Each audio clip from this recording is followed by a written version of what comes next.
কিরে ফুটো, কিরে ঢামড়া চুদা ওঠ রে, হাট মারা। আমার মারা দাদু মরে গেছে মারা, এইভাবে বেঁচে থেকে যায় নাকি মা? আরে গুলমারি ওঠ মা, মা সেই থেকে আবার শুয়ে গেছে মালমূল খেয়ে। আমি সবাই মরা মরা পুরনো হয়ে গেল, আমরা বাড়ি আছে চোদ্দা মারা ঘুমিয়ে গেছে। কে রে মা? হ্যাঁ কে তুই? আমার দাদুকে নিয়ে তারপরে উঠবো। আরে ঢামনা দাদু ক্লিয়ার হয়ে গেছে না, ওদের বাড়ি চলো, অনেক হয়েছে। কি বলছিস মা? দাদু ক্লিয়ার? মারা দাদু ক্লিয়ার হয়ে গেল? আরে ঢামনা উঠে আয় ভাই, তোকে মারা পরের দিন থেকে আবার মাল খাওয়াবো, উঠে আয় উঠে আয়। এইসব পরে হবে মা, আগে বল রাতে কি হচ্ছে, মেনু কি?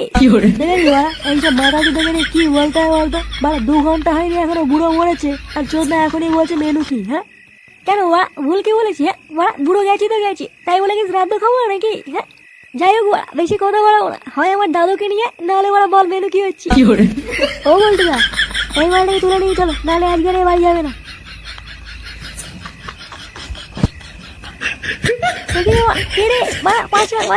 খুচরো পয়সা নেই, 5 নাকি সেটা রাখি দেবো মা।